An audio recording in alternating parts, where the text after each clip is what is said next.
नमस्कार, स्वागत है आपका मेरे इस चैनल कथा और कहानियाँ में। कैसे हैं आप सब? वैशाख महीने के शुक्ल पक्ष की एकादशी तिथि को मोहिनी एकादशी कहा जाता है। इस बार मोहिनी एकादशी व्रत 19 मई यानी आज है।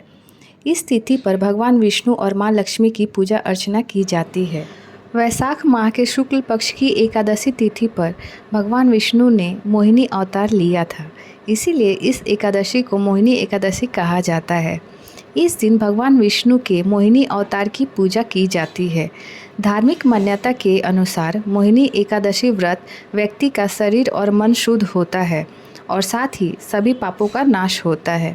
ऐसे में आइए जानते हैं मोहिनी एकादशी व्रत कथा। सरस्वती नदी के किनारे एक खूबसूरत भद्रावती नामक का क्षेत्र था। भद्रावती नगर में चंद्रवंशी राजा धृतमान राज्य करते थे। उसी नगर में धनपाल नामक एक व्यापारी रहता था। वह व्यापारी एक धार्मिक व्यक्ति था और ईश्वर की भक्ति और लगभग सभी प्रकार के कार्यों में लगे रहकर अपना जीवन बिताता था। उनके 5 बेटे थे।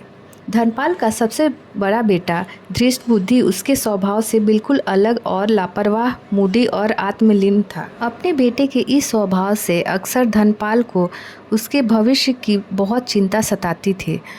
उन्होंने अपने बेटे को सही रास्ते पर लाने के लिए हर प्रयास किया, लेकिन हर कोशिश के बावजूद भी धनपाल असफल रहे और आखिर में थक हार कर अपने बेटे के बारे में न सोचने का प्रण लिया। यह पता चलने के बाद भी उनके बेटे धृष्ट बुद्धि पर कोई असर नहीं हुआ। दूसरी ओर वह बदनाम होने लगा, चोरी और लूटपाट भी करने लगा। आए दिन उसकी इन हरकतों की वजह से पूरा गांव परेशान था और गांव वालों ने उसे गांव से बाहर निकालने का फैसला किया। गांव वालों ने उसे गांव से बाहर कर जंगल में भगा दिया। एक दिन जंगल में भटकते भटकते धृष्ट बुद्धि की मुलाकात कौंडिन्य नामक महर्षि से हुई। वह उनसे बहुत प्रभावित हुआ और उसने गुरु के सामने अपने सारे पाप स्वीकार कर लिए। धृष्ट बुद्धि ने महर्षि के सामने हाथ जोड़ते हुए कहा, ब्राह्मण देव, कृपया मुझ पर दया करके किसी ऐसे व्रत के विषय में बताएं जिसके पुण्य से मेरी मुक्ति हो जाए। यह सुनकर गुरु ने उसे सलाह दी कि अगर वह अपने सभी पापों से छुटकारा पाना चाहता है तो उसे मोहिनी एकादशी का व्रत करना जरूरी है। अपने पापों को दूर करने और अपनी आत्मा को शुद्ध करने के लिए धनपाल के बेटे धृष्ट बुद्धि ने महर्षि के कहे अनुसार यह व्रत रखा। मोहिनी एकादशी व्रत के प्रभाव से वह पापों से मुक्त होकर अपनी देह त्याग गरुड़ पर आरूढ़ हो श्री हरि के प्रिय बनकर विष्णु लोक चला गया।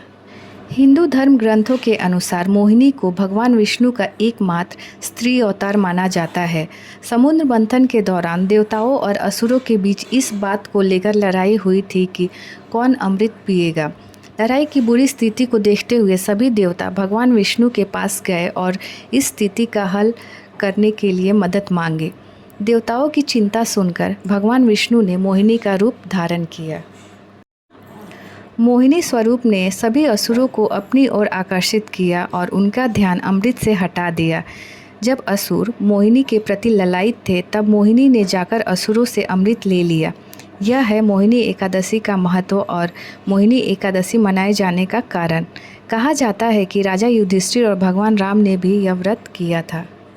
तो उम्मीद करती हूँ कि यह आपको मोहिनी एकादशी व्रत कथा पसंद आए और आप इसे अपने फैमिली फ्रेंड्स के साथ शेयर करें और अगर चैनल पर नए हैं तो सब्सक्राइब जरूर करें। चलिए फिर मिलते हैं एक नई कथा कहानी के साथ। तब तक जय श्री नारायण।